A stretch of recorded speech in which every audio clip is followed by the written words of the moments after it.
Hello, friends, and welcome back to Stories About Entitled People. Karen's antics are always a bit inadequate, but if it threatens the lives of people around, it's a whole other level. Because in Karen's world, gas isn't allowed to be flammable around her. So don't forget to subscribe to our channel if you're new here and turn on notifications so you don't miss a new video every single day. Here we go.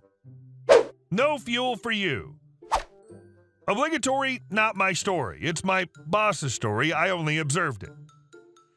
People involved. Myself, boss man, Karen with a death wish, pilot, Karen's dad.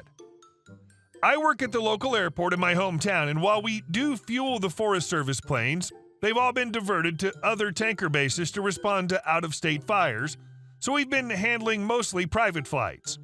Occasionally, we get small private jets in, which are either wealthy families on vacation or business executives doing business stuff. This all happened last week with one family. Lead up to the incident.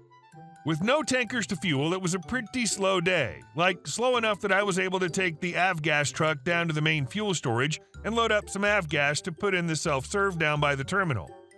Because of the way the self-serve tank is set up, I have to run the fuel nozzle from the avgas truck around back behind the tank, climb up a ladder on top of the self-serve tank, stick a metal tube down into the tank, and stick the fuel nozzle into the tube, fill the tank that way. It's tedious, but I get paid the same either way, which gave me a pretty good view of the incident. While I'm doing that, a Learjet comes in and offloads some rich family. One of the people in question is the Karen of this story. And because it's just me and my boss that day, he takes one of the Jet A trucks to fuel it. The incident. Karen was maybe 30-something and still lived with her rich parents to leech off them, and apparently Karen's a smoker and completely lacking in both common sense and situational awareness, but loaded to the brim with entitlement, and she decided that it would be a great idea to smoke a cigarette and watch the plane get fueled up. Nobody noticed it first until Boss Man looked back at the truck and saw Karen about 5 feet away from about 3,000 to 4,000 gallons of Jet A just going at her cigarette. He shouts, "Hey, you can't smoke here." To which Karen replies, "F you, I'll smoke wherever I damn well please." Boss Man just casually replied, "Okay." He just shuts off the pump, disconnects the single point, and starts rolling up the hose. The pilot steps out of the jet, completely oblivious to Karen's actions, and asks, "Hey, I only got 50 gallons. Is something wrong?" Boss Man goes, "Yup," and points at Karen, to which the pilot loses his crap and screams at Karen to smoke somewhere else. Karen's dad comes out of the terminal and asks what all the commotion was. Boss Man and the pilot shout and point at Karen, who's still smoking. Karen's dad loses his crap and drags her away by the ear and makes her put out the cigarette. He apologized for her behavior and made her sit in the rental car. Boss Man resumed fueling the jet, and we're all just happy that Karen's entitlement didn't blow us up. Don't smoke around fuel. Wow, entitled and stupid. What a prize. And our second story. Anything parked here will be thrown out, no exceptions. This one will be short and sweet because it just happened. Full disclosure, I witnessed this event but was not an active participant. I work in an industrial setting and there's a big electrical box in one particular area that the electricians need to get into frequently and with urgency. It goes all the way down to the floor, so anything in the way will prevent access. So one of our particularly reactionary supervisors posted a notice to prevent people from leaving pallets in the way. The phrasing was a bit extreme, but since most people could be expected to react in a rational manner should an issue come up, nobody thought it was a big deal. Well, somebody parked a pallet there with a big crate on it around the size of a coffin. I don't know what's in it, but it's addressed "Attention, the head of the lab," and has customs paperwork sitting on top of it, valuing it at just shy of $750,000. About an hour ago, the electrician called the supervisor's office on an open channel on the radio, so about 10 or 15 people heard the exchange when he asked what to do about this pallet in the way. Everyone reading this has already guessed the answer. We also all heard him try at least twice to talk him out of it, but he was just talked over. Our big trash bin is attached to a permanent compactor, so anything that goes in there can be expected to be crushed within a few minutes. I took the liberty of turning it off and pocketing the key to it, which I'm going to give to a supervisor with a more level head at shift change. In the meantime, the garbage is just going to pile up because the crate is indeed upended into the compactor. He'll have a ton of corroboration when the crap hits the fan. I'll keep you updated. Update. Somebody crushed it. The compactor's now jammed, possibly dead. The platen is just sitting at just enough of an angle to be alarming and won't move forward or back. The supervisor in question is pacing around the area right now. To his credit, he's not trying to blame the electrician, but whoever put the pallet in front of the electrical box is probably getting written up. Possibly me too, because there's absolutely video of me taking the key. I kind of feel bad for the supervisor because I don't think he realizes the full damage he's done. He's freaking out about the damaged compactor.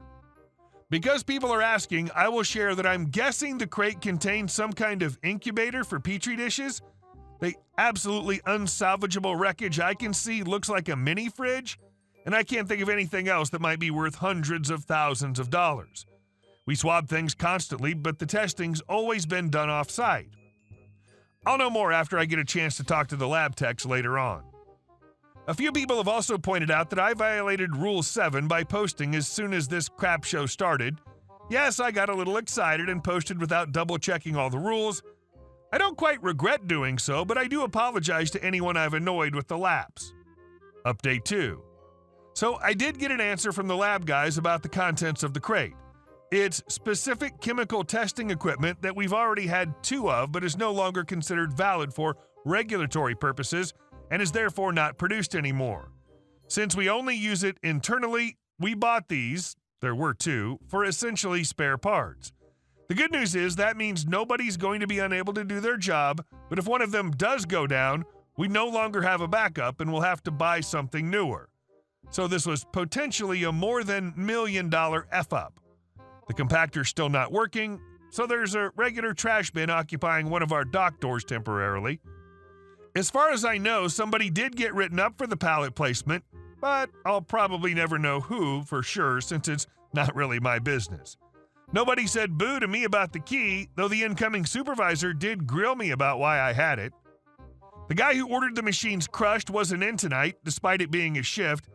I don't officially know why not, but I'll be surprised if I do see him again. And our last story. Finally preparing to take my entitled mother-in-law to court. My partner, 30-year-old male, and I, 25-year-old female, started our relationship 5 years ago. When we met, I found out he shared a mortgage with mother-in-law because when her ex left, she couldn't hold the mortgage. Boyfriend had a good job and decided to step up. We hadn't met yet, and he was single and living there, so we didn't think much of it. And that was his mom, and he's a wonderful son in person. I moved in with him after 7 months. I know that's pretty soon, but there were some unforeseen events that led me to just stay. And that's when I started to realize there was something really off about mother-in-law. To give a visual of the house, it's a 2-story house with 3 bedrooms, 2 bathrooms upstairs, and 1 bedroom and 1 bathroom downstairs. When I moved in, we lived in his bedroom upstairs. All downstairs was absolutely filled to the ceiling with junk and boxes. Almost like an episode of Hoarders. Completely unlivable. There's also a laundry room down there, and that's where we did all of our laundry. We were finally able to convince mother-in-law to get her crap out of the way so we can move downstairs and have a bit more privacy. There's a door leading into the living area of the downstairs, and she would use that to get to the laundry. We spend most of our time in our living area and got tired of her constantly coming through it, so I tried to talk and make a compromise. There was 2 other ways to get to the laundry room. One way is down the outside stairs to the laundry room door, and the other is through the garage and through the hall. I went and bought some curtains to set up on either side of the doors, so she had her own special hallway. She kept coming through after agreeing to use the other ways. One day, we replaced the doorknob with a knob with a lock. That locked from the inside. We had locked up and left the house for a few hours. When we got back, we found she'd taken a butter knife and forced open the lock, something that could have easily been avoided. When we confronted her, she got on the floor and cried, and my boyfriend went over to comfort her. That's when I realized that she manipulates him. I only asked why she did that, and she broke down with crocodile tears. Eventually, I convinced boyfriend to get away, and we moved into an apartment in town. It was bliss. I think from there, he started to gain a lot more confidence and stopped talking to mother-in-law as much. This was all 4 years ago. After we moved out, mother-in-law decided to spend a bunch of money and renovate the downstairs and make the house into a duplex-type situation, with her living in the bottom. It's separate now, and she's invading no one's space. She charges a tenant $2,200 Canadian dollars to live upstairs, which pays her almost paid-off mortgage and all of her bills. Boyfriend's still on the title and mortgage of the house. When he was there, he was paying everything, including her phone bill. Another thing to add, mother-in-law doesn't work. So fast forward to now. I'm 2 months pregnant with boyfriend's baby. We're starting a family, and boyfriend is asked to move into the upstairs so we can have a bigger home to raise our baby in. She said no. We asked her to take his name off. Nope. She refuses to let him live in the house. She won't buy him out. She won't take his name off because that would mean she can't keep the house. She cannot keep the house without boyfriend. Her reasoning is that she wants to save for retirement and she needs the $4,000 a month she makes from the tenant, alimony, she wasn't even married to the guy, disability from the government, and other under-the-table work while we're currently grasping at straws. My boyfriend has finally realized that his mother doesn't give any craps about him or his child, and now we're going to take her to court. The house is worth almost $700K. We're going to force a sale for half. Basically, she's proved time and time again that she's a selfish, greedy woman who takes advantage of her son. Her other son does not talk to her or see her, even on holidays. We understand why now. I'm honestly just still in shock at the fact that after everything he's done for her, she won't do the same. Also, she has a lot of money. Update. So we hired a lawyer. The court sold the house, forced her out, and divided the money among the co-owners. We're happier than ever and have completely stopped any communication with mother-in-law. Hey guys, thank you all for watching the video. I'll see you in the next one.